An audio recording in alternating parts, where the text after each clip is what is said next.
안녕하세요.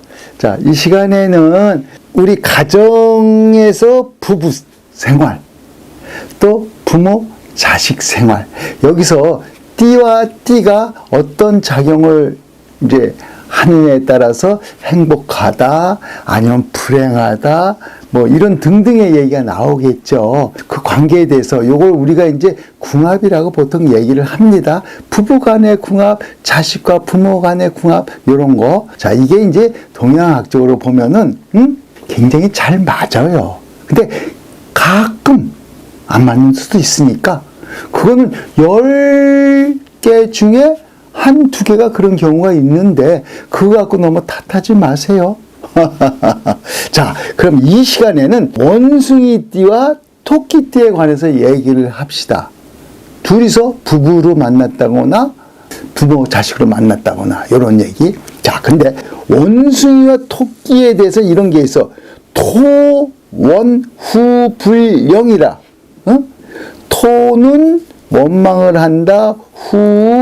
원숭이의 불평. 즉 토끼는 원숭이의 허리가 이렇게 굽어졌잖아. 원숭이가 좀 이렇게 굽어진 것을, 그걸 숭을 봐. 에휴, 쟤는 허리가 굽었어. 그래서 그것을 좀 마땅치 않게 생각하다 보니까 미워하는 거야. 쥐가 뭔데 미워하지? 웃겨. 참. 근데 이것이 뭐냐면 이것을 갖다가 동양학적으로 명리학에서는 귀문관살이다. 이런 얘기를 해요. 이 귀문관살이라는 것은 정신력이 굉장히 약해. 그러다 보니까 신경이 예민하고 히스테릭하고 신경 세약 증세 같은 거 이런 것이 이제 나와. 이러다 보니까 이제 악과 T가 다르고 변덕이 이제 좀 있죠. 우리가 이런 게 있어.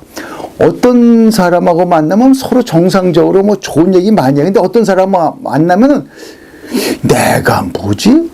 상대도 그렇고 나도 그렇고 귀신 신화를 까먹는 소리만 해싼다고. 이게 바로 귀문관살이야. 원숭이하고 토끼가 바로 요러한 살이 꼈다. 이렇게 이제 보죠. 자, 그런데 우리가 이제 부부가 이제 이렇게 원숭이 토끼가 만났다고 합시다. 그럼 살기 싫으면 이별해야지. 근데 이별을 할 수는 없는 거 아니야. 자, 우리가 이렇게 생각을 해야 돼. 서로 간에, 제가 아까 말씀드렸죠? 누구만 보면은 괜히 신경이 예민해지고, 그냥 뭔가 내가 실수 안 할까봐, 혹시 실수할까봐, 요것을 없애야 돼. 그럼 두 부부가 서로 이걸 노력을 해야 돼. 둘 다 똑같은 거거든. 그래야지 행복한, 안정된 가정을 이뤄 나갈 수가 있거든요. 그러니까, 상대를 이해한다. 이게 관점이겠죠? 또 포용을 한다. 이게 관점이니까 그렇게 하도록 하고, 그걸 또 부모 자식이 원숭이띠하고 토끼띠로 만났다고 합시다. 이럴 때는 부모 입장에서 할 게 하나 있어. 항상 그 자식의 일거수일투족을 아주 세심하게 좀 이렇게 세심하게 좀 살펴라. 왜? 혹시 자식이 신경이 좀 약해지고 히스테릭해지고 신경쇠약증이라도 걸리면 어떻게 안 되잖아요. 미리미리 예방해야지. 그러니까 항상 일거수일투족을 세심하게 살펴라. 이게 사람이 신경질적일 때는, 신경이 날카로울 때는 뭐 자기도 모르게 그게 이제 히스테릭한 감정이 나오거든요.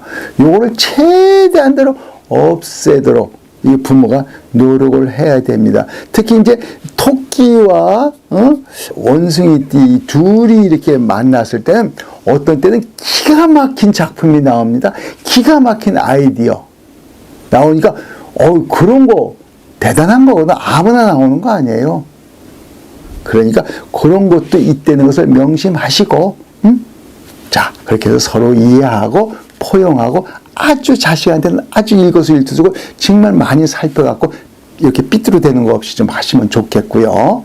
자, 다음에는 원숭이하고 돼지띠.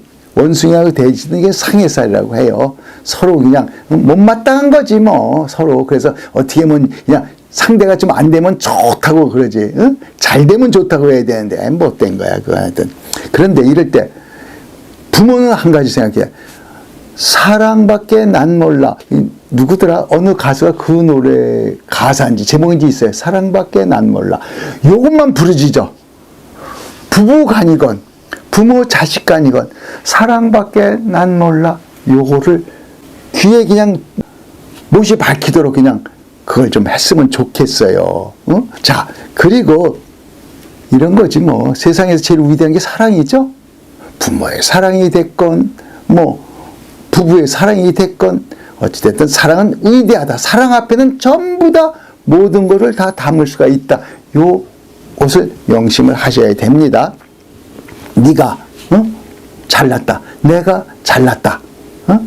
너는 못났네. 이런 생각은 아예 버리시고, 자, 부부가 만났다고 합시다. 이럴 때는 이게 제일 중요한 것 같아.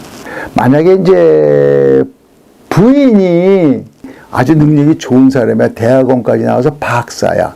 근데 남편은 뭐 국민학교, 중학교밖에 안 나왔어. 그런데 어쩌다가 보니까 부부간으로 만났어. 그러면 잘 살아야 될 거 아니야. 일단 부부로 만났으면 잘 살아야 될 거 아니야. 헤어지면 남들이 에휴 그럴 줄 알았어 니네들 이 소리밖에 더 듣겠어? 그러니까 그렇다면 일단 상대의 약점을 절대 건들지 말고 잘났건 못났건 간에 너는 내 남편, 너는 내 부인, 내 반쪽, 내 갈비뼈 이거를 그냥 아주 내셔야 됩니다. 자, 어차피 이제 내가 이제 부부 일심동체라고 했는데, 자, 또 그런데 자식이 원숭이띠하고 돼지띠로 만났다고 합시다. 이럴 땐 또 어떻게 해야 돼? 자, 세상의 부모는 이제 자식한테 헌신, 희생, 그걸로 살아가죠. 그것을 보람으로 알고 살아가는 게 우리 한국 그 사람들의 아주 그냥, 철저한 사고가 그렇죠. 자, 그래서 내 DNA를 갖고 꼭 나의 근데 그런 게 있더라고. 내 나쁜 점만 꼭 갖고 있는 놈이 있어. 자식 중에서도. 근데 어떤 놈은 자식 중에서 내 좋은 점만 갖고 있는 놈이 있더라고. 근데 어차피 내가 다 물려준 거 아니야. 부모의 입장에서 자식을 그렇게 보면 돼. 내 좋은 점만 갖고 있는 놈도 자식이고 내 나쁜 점만 갖고 있는 놈도 자식이야. 어떻게 할 거야? 방법이 없잖아. 어차피 속이 쓰리래도 그냥 잘 되기를 빌고 그렇게 하기 위해서 좋은 방향으로 인도하는 어떤 방법이라고 생각해서 사랑밖에 난 몰라. 이것만 계속 귀에 못이 박히도록 읊조렸으면 좋겠다는 생각을 합니다. 네. 이번에는 원숭이띠하고 뱀띠하고 만났을 때 관계를 한번 살펴봅시다. 자, 우리가 이런 게 있어 사람이든지 뭐 동물도 마찬가지인 것 같습니다. 오랜만에 만나면 굉장히 반갑고 좋거든요. 동창회 가끔 가다 보면 굉장히 오래간만에 몇십 년 만에 나오는 친구들이 있어요. 근데 굉장히 반갑거든요. 그것이 사람이에요. 사람.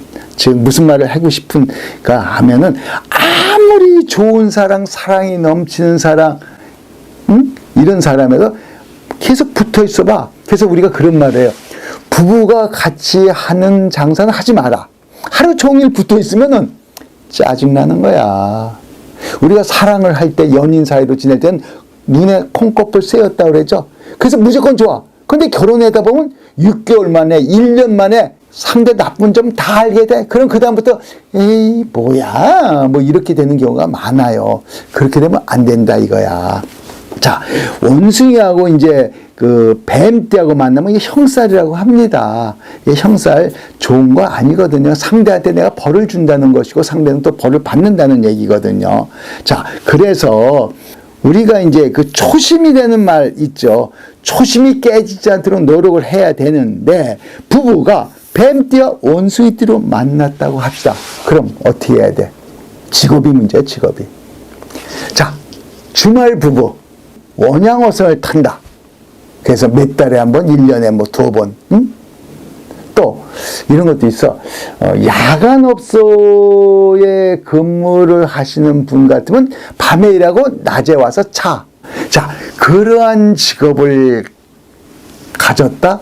또 아니면 군인들이 그런 게 있더라고. 이제 이 지방을 자주 여기서 1년, 여기서 1년 이렇게 옮겨 다니더라고. 그리고 이제 부인들은 또 한 군데 그렇게 정착해 있고 남편만 뭐 돌아다니고 여러 가지 경우가 있어요.